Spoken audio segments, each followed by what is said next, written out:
O Ceará na República Velha, política e movimentos sociais.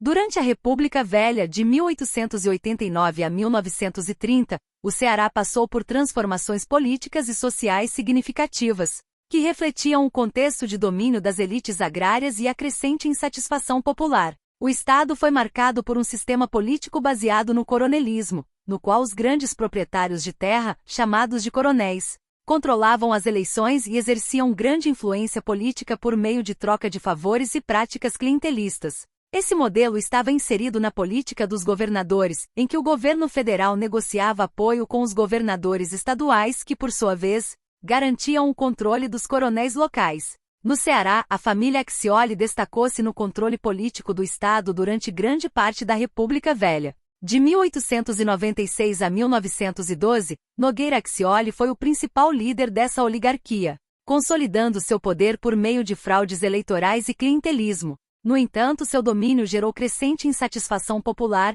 culminando em um dos movimentos mais importantes da política cearense desse período, a Sedição de Juazeiro. A Sedição de Juazeiro, ocorrida em 1912, foi uma revolta liderada pelo influente padre Cícero Romão Batista, uma das figuras mais carismáticas e respeitadas do sertão. O movimento teve como objetivo derrubar o domínio dos Accioli, com o apoio de jagunços e sertanejos descontentes com a opressão política. A revolta foi vitoriosa e resultou na queda de Nogueira Accioli, abrindo espaço para uma mudança temporária no controle político do Estado. Além dos conflitos políticos, o Ceará enfrentava graves problemas sociais, especialmente relacionados a secas recorrentes. A Grande Seca de 1877 a 1879 havia deixado um legado de sofrimento, forçando a migração de milhares de sertanejos para outras regiões, como a Amazônia e o Sudeste. Durante a República Velha, as secas continuaram a devastar o Estado, agravando a pobreza e a desigualdade social. A falta de uma política eficaz para lidar com a seca intensificou os conflitos sociais e levou a frequentes deslocamentos de populações inteiras. Nesse contexto de crise, a figura do padre Cícero ganhou ainda mais relevância. Seu movimento religioso em Juazeiro do Norte mobilizou milhares de sertanejos que o viam como um líder messiânico, capaz de enfrentar as adversidades da seca e da miséria. Embora fosse visto com desconfiança pelo governo e pela igreja, Cícero tornou-se uma referência para as camadas mais pobres da população e um símbolo de resistência à negligência das elites. Outro movimento social importante no Ceará foi o cangaço, que também teve impacto durante a República Velha. O cangaço, uma forma de banditismo social comum no sertão nordestino, era uma resposta às condições extremas de injustiça e exploração. Bandos de cangaceiros como os liderados por Lampião, atuavam no sertão cearense, desafiando o poder dos coronéis e se tornando símbolos de resistência armada contra a opressão.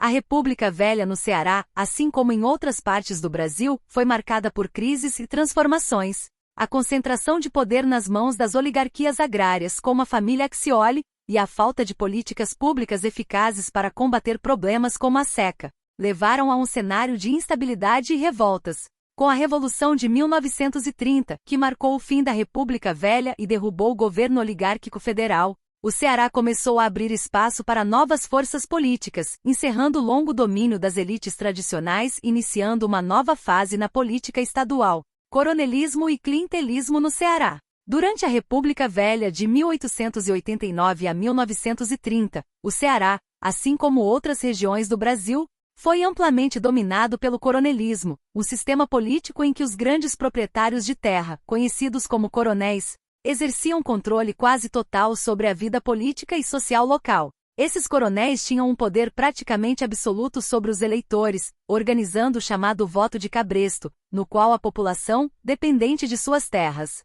proteção e influência, era forçada a votar conforme as orientações dos coronéis. O sistema era mantido pelo clientelismo, uma prática na qual favores como empregos, terras ou proteção, eram oferecidos em troca de lealdade política. Isso reforçava ainda mais o controle dos coronéis sobre o processo eleitoral e a vida pública, consolidando a influência das elites agrárias sobre o governo estadual e local. No Ceará, poucas famílias oligárquicas mantinham o controle tanto da política quanto da economia, criando uma estrutura de poder concentrada e hierárquica. Entre as famílias que dominaram o cenário político do Ceará, destacou-se a família Accioli, que por anos governou o estado com mão de ferro. Nogueira Accioli, seu principal líder, consolidou o poder através de fraudes eleitorais e alianças estratégicas com outros coronéis, mantendo a estrutura de poder nas mãos de uma pequena elite. Esse domínio só começou a ser desafiado nos anos finais da República Velha, com a crescente insatisfação popular e a pressão por mudanças, culminando em movimentos como a Sedição de Juazeiro em 1912, que buscava pôr fim ao controle oligárquico e dar voz às camadas mais excluídas da sociedade. O cangaço e o banditismo social no Ceará. O cangaço foi um fenômeno marcante que atravessou o sertão nordestino no final do século XIX e início do século XX, caracterizado por grupos de bandoleiros armados que desafiavam o controle das elites locais. No Ceará, assim como em outros estados da região, o cangaço surgiu como uma forma de resistência às duras condições de vida no sertão, exacerbadas pelas constantes secas, pela pobreza e pela opressão dos coronéis, grandes proprietários de terra que controlavam a política e a economia local. Esse movimento, embora frequentemente associado à criminalidade, era uma expressão complexa das tensões sociais e econômicas que permeavam o Nordeste. Os cangaceiros eram figuras paradoxais. Para os ricos proprietários e as autoridades, eles eram bandidos perigosos que atacavam fazendas e vilarejos, saqueando propriedades e desafiando a ordem estabelecida. No entanto, para a população mais pobre e marginalizada do sertão, muitos desses grupos eram vistos como justiceiros, que enfrentavam os abusos das elites e distribuíam parte dos recursos saqueados. Essa dualidade, presente ao longo da história do cangaço, criou um imaginário popular em que os cangaceiros se tornaram símbolos de resistência, apesar de sua violência e brutalidade. Resumo: política na República Velha no Ceará, dominada pelo coronelismo com grandes proprietários de terra controlando as eleições.